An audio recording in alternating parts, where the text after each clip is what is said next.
Hello everyone, I welcome you all to the Study Squad and it's time to start today's session. आज के session में हम cover करेंगे आपके daily news analysis, current affair, last year gap part, all in just 10 minutes. So ये सब कुछ मिलने वाला है सिर्फ और सिर्फ 10 मिनट में आपको. सो मेक श्योर कि आप सब्सक्राइब कर दो इस चैनल पे and do not forget to hit on that tiny bell near it so that every day when we upload the session you get notified. With that, let's get started. आज की पहली news आई है about AI. अब देखो काफ़ी बड़ी news है क्योंकि देखा गया कि यूएस ने ट्रेन करना स्टार्ट कर दिया है AI को टू फ्लाई फाइटर एयरक्राफ्ट. सो अब आपकी AI को ट्रेन किया जा रहा है कि वो फाइटर एयरक्राफ्ट ही फ्लाई करे. अब इससे देखो बहुत बड़ा क्वेश्चन आ जाता है. बहुत बड़ा क्वेश्चन इसलिए आ जाता है कि जो हमने साइंस फिक्शन मूवीज़ में देखा था आपका, ठीक है, in the science fiction movies में जो हम देखते हैं सिनेरियोज कि हाउ द रोबोट्स और the machines are against human, जहाँ पर हम देखते हैं मशीन वर्सेस ह्यूमन. क्या ये जो सिचुएशन या जो अभी यूएस कर रहा है उससे हम उसी डायरेक्शन में तो नहीं जा रहे हैं जिस सिनेरियोज की फिक्शनली हम बात किया करते थे, ठीक है. सो क्वेश्चन बहुत बड़ा आ जाता है आपका फ्यूचर ऑफ ह्यूमन्स पे through this particular thing that they are doing. अब देखो क्या हुआ है उस पर पहले डिस्कस करेंगे, ठीक है. अब now you could see here in the article, आप इमेज देख सकते हो. इसमें दो एयरक्राफ्ट हैं, एक एयरक्राफ्ट और सेकेंड एयरक्राफ्ट. अब यहाँ पे जो पहला एयरक्राफ्ट है वो तो आपका एक पायलट फ्लाई कर रहा है और जो सेकेंड एयरक्राफ्ट है वो AI फ्लाई कर रहा है आपका. सो इंटायरली AI कंट्रोल कर रहा है आपका पूरा एयरक्राफ्ट, ठीक है. सो ये चीज़ देखी गई है. अब यूएस ने जस्टिफाई कैसे किया है? यूएस ने बोला है कि वो कंटिन्यूसली compete कर रहे हैं to stay ahead of China.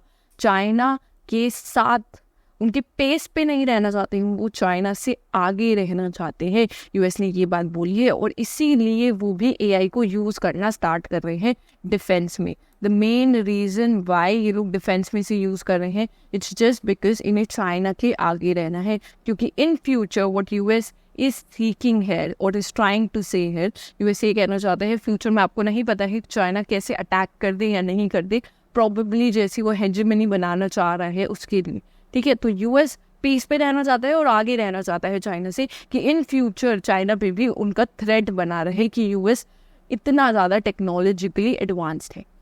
Okay अब देखो इन्होंने AI को यूज़ तो करना स्टार्ट कर दिया है in weapon system, but the problem or the concern, public का कंसर्न आ जाता है कि फ्यूचर में जो वॉर्स रहेंगी अगर उसमें आप AI का यूज़ करोगे, ये वेपन्स AI के हाथ में दोगे, तो हो भी सकता है कि अगर आप AI के हाथ में दे रहे हो ये वेपन्स जिसमें human emotions, see human emotions are very very important, right. अगर आपके ह्यूमन इमोशंस इन्वॉल्व नहीं है और आप AI के हाथ में इतने हार्मफुल वेपन्स दे रहे हो, सो हो सकता है कि कल को AI also gets gets manipulated और इट कुड रिवर्ट बैक. ये आपके पास ही आके अटैक कर सकती है और अगर अपने इतना हार्मफुल वेपन्स दोगे so may be it is possible कि AI उसका गलत यूज़ करे, ठीक है.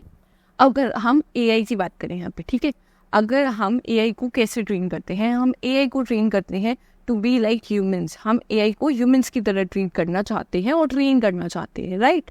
अब इसमें प्रॉब्लम क्या आती है, human have good nature as well, human have bad nature.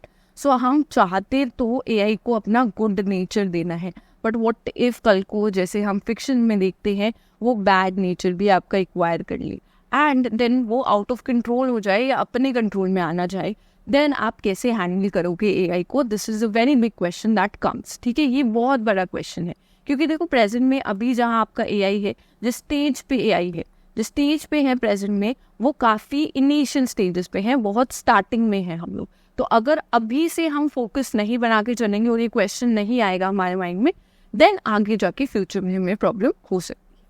Coming back to the article, इस आर्टिकल की बात करेंगे. अब हम यहाँ पर AI को ट्रेन करने की बात करेंगे, ठीक है. सो कैसे करते हैं, I tell you in a very layman basis, बहुत सिंप्लीफाई करके आई टेल यू, ठीक है. हम इसमें बात करते हैं आपकी मशीन लर्निंग की, ठीक है. मशीन लर्निंग की बात होती है यहाँ पर, बहुत बार न्यूरल नेटवर्क की बात होती है. तो हाउ डज दिस हैपन? अब इसमें क्या होता है, आप जो आपकी मशीन है या आप जो AI का आपका सॉफ्टवेयर है उसमें आप जो एल्गोरिथम्स हैं वो एंटर करते हो. और ये एल्गोरिथम कैसे बने हुए हैं? एल्गोरिथम आपकी पहले की जो एक्सपीरियंस है उस डेटा को, जो पास्ट में आपने डेटा कलेक्ट किया है उसी से एक्सपीरियंसेस और ये एल्गोरिथम बनते हैं जो आप एआई के सॉफ्टवेयर में डालते हो, जिससे उसे पता चलता है कि उसे बिहेव कैसे करना है, राइट। ये पुराना डेटा है जो आप डालते हो। इन द सेम वे जैसे हम फ्लाइट्स की बात कर रहे हैं यहाँ पे, ठीक है, एयरक्राफ्ट की, तो इन्होंने कैसे करा इसमें, इन्होंने पुराना डेटा डाला इसमें। ड्यूरिंग द फ्लाइट जब ये फ्लाई हो रहा है एयरक्राफ्ट, तब ये एक्वायर नहीं करता है डेटा। जब आपकी फ्लाइट एंड हो जाती है, जब ये एंड हो जाएगी, उस टाइम पर जो डेटा है वो फिर से आएगा इस फ्लाइट का, एंड देन आपका सिस्टम और अपडेट होगा और लर्न करेगा उस पास्ट फ्लाइट से, राइट। इसमें आप कैसे कैसे करोगे, आप डिफरेंट सिनेरियोज एंटर करते हो, ठीक है, आप डिफरेंट सिनेरियोज दोगे। जैसे किसी में आप स्पीड चेंज करोगे, डिफरेंट स्पीड पे एआई को कैसे रिएक्ट करना चाहिए, डिफरेंट अगर कंडीशन हो जाती है, वेदर की कंडीशन हो जाती है, ठीक है, तब एआई को कैसे चेंज करना चाहिए। सो ये सब चीज़ें इन एल्गोरिथम के थ्रू ही आप एआई सिस्टम में डालते हो और वो उसी अकॉर्डिंग लर्न करना स्टार्ट करता है। अब देखो, यूएस ने यहाँ पर एक बात तो कही ही थी कि हमें चाइना के साथ पेस में रहना है, बिकॉज फ्यूचर वॉर होगी तो हम कैसे रहेंगे। So now they are working on AI in defence.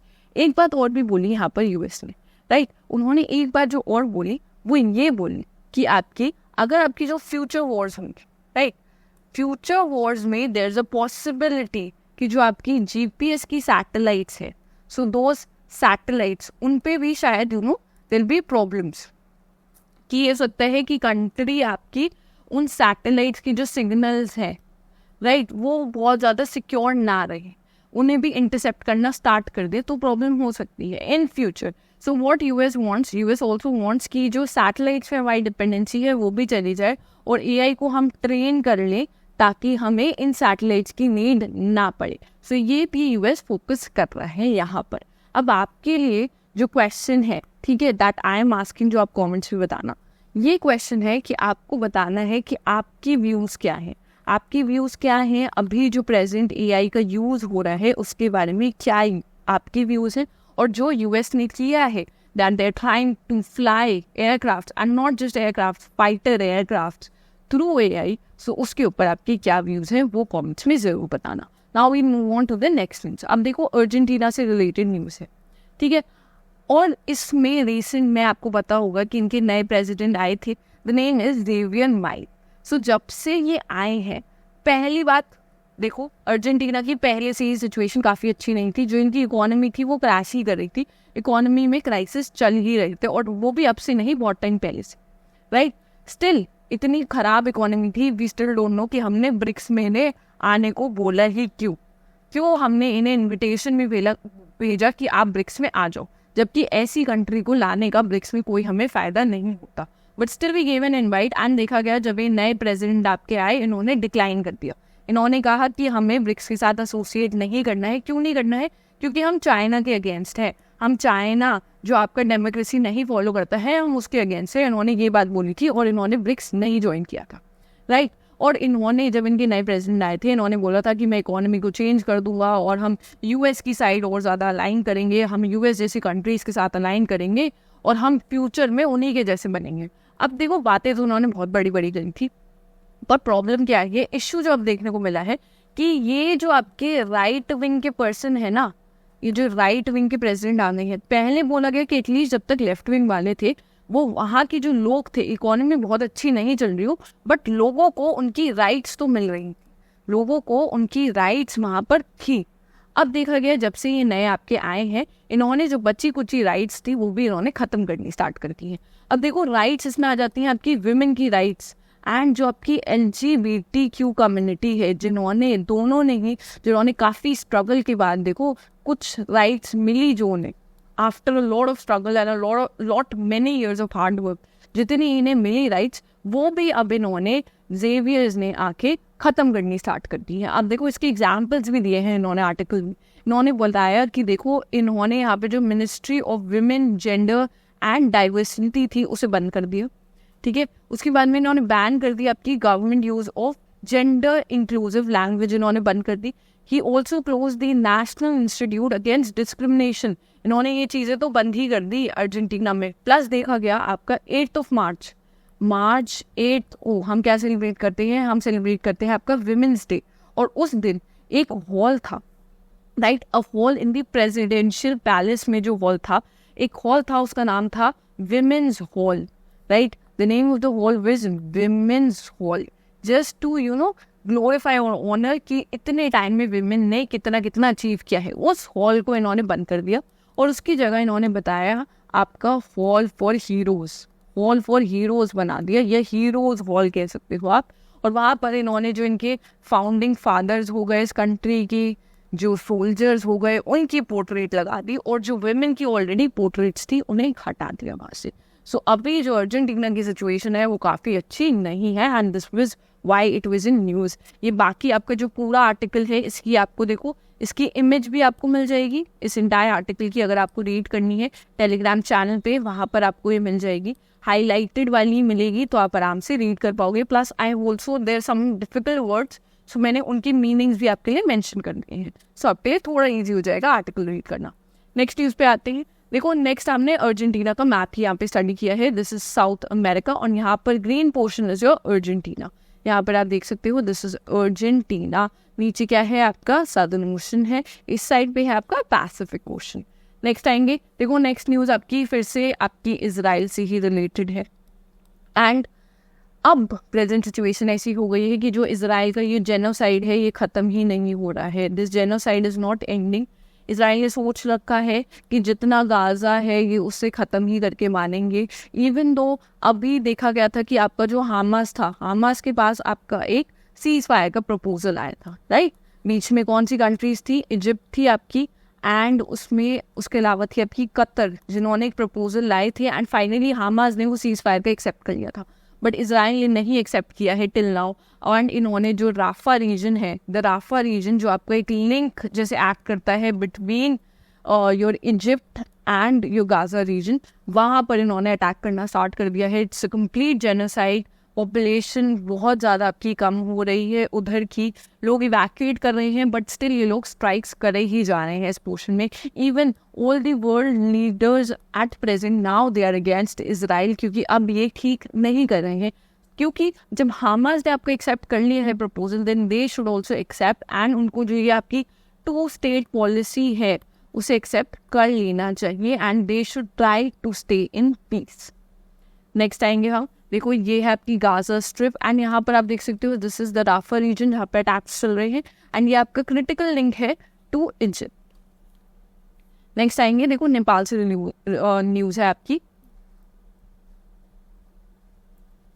Next आएंगे नेपाल से आपकी न्यूज़ है। सो नेपाल में रिसेंटली आपकी माउंटेनर कामी रीटा शेरपा ने हिस्ट्री बनाई है, बिकॉज 29th टाइम इन्होंने माउंट एवरेस्ट की जो पीक है उसे स्केल किया है। So this is a big news, इनका नेम आपके लिए इंपॉर्टेंट हो जाता है, नेपाल से है, ये भी इंपॉर्टेंट हो जाता है। नेक्स्ट आएंगे हम सी ए पार्ट पर अपने। सो इंडियन आर्मी से रिलेटेड न्यूज़ है, recently which advance drone is in the Indian army set to induct. So Indian army कौन सा आपका एडवांस ड्रोन इंडक्ट कर रही है, सो द नेम इज दृष्टि 10। दृष्टि 10 को इंडक्ट करने वाले हैं हम। थोड़ा सा दृष्टि 10 के ऊपर स्टार्टिंग करेंगे। देखो दृष्टि 10, और इसको हम कहते हैं स्टारलाइनर, ये आपका इंडिजिनसली मैन्युफैक्चर्ड यूएवी है, इसलिए इंपॉर्टेंट है क्योंकि इंडिजिनस है, राइट। डेवलप किसने करा है, it is developed by Adani defence and aerospace, इन्होंने इसे डेवलप किया है। इसमें आपकी इंटेलिजेंस है, सर्विलेंस है, रिकग्निशंस है, प्लेटफॉर्म है, एंड यहाँ पे इंपॉर्टेंट क्या है 36 आवर इसकी एंड्योरेंस है, और 450 kg पेलोड की इसमें कैपेसिटी है। आप इमेज यहाँ पर देख सकते हो इसकी। ऑल वेदर मिलिट्री प्लेटफॉर्म्स पे वर्क कर सकता है आपका। इसमें एडवांस कम्युनिकेशन सिस्टम लगाए हैं इन्होंने, including satellite communication, line of sight data links, ensuring reliable and secure data transmission. Next will काम रिसेंटली देखो आपकी अज्यूम करी है position as the chief of personnel of the Indian navy. So किसने ये पोजीशन आपकी अभी अज्यूम की है, that is vice admiral Sanjay Bhalla. So इन्होंने करी है, इमेज आप यहाँ पर देख सकते हैं। नेक्स्ट आएंगे हम, रिसेंटली 2 कंट्रीज हैं जिन्होंने बेसिकली साथ में कोलैबोरेट करके इनॉग्रेट किया है आपका Kohima peace memorial and eco park. So कौन सी 2 कंट्रीज हैं, इसमें आपकी जापान है और इंडिया है। इंडिया का नागालैंड स्टेट है जिसने साथ में कोलैबोरेट किया है। Okay, next we'll come to TC पे। अब रिसेंटली एक कंपनी है जिसने इंट्रोड्यूस करा है टीसी पे, a game changer in the international money transfer. ये जो बैंकिंग की प्रिपरेशन कर रहे हैं उनके लिए इंपॉर्टेंट है ये आपका क्वेश्चन, ठीक है। सो दिस इज कंपनी जिसने इंट्रोड्यूस करा है वो है आपकी थॉमस कुक इंडिया, इसने आपको इंट्रोड्यूस किया है। अब देखो इससे क्या होगा, यूजर फ्रेंडली डिजिटल सर्विस है, design to simplify and enhance the remittance process. अब इसमें क्या होता है, what does this word remittance means? Remittance मतलब होता है कि अगर आप मनी भेज रहे हो, some money you are sending, आप थोड़ा सा मनी भेज रहे हो as a form of gift, gift के फॉर्म में आप भेज रहे हो थोड़ा सा मनी। अगर आपके बहुत ज़्यादा लोग हैं जो आपके NRIs हैं, जो बाहर हैं आउटसाइड ऑफ इंडिया, सो उनको आप ईजिली मनी सेंड कर पाओगे, ठीक है। ट्रेडिशनली सेंडिंग मनी अब्रॉड काफ़ी डिफिकल्ट रहता है, बहुत ज़्यादा पेपर वर्क इन्वॉल्व होता है, बट थ्रू TC पे आप इजीली 24/7 आप वहाँ पर मनी पे कर पाओगे। नेक्स्ट आएंगे आपके DRDO से रिलेटेड है।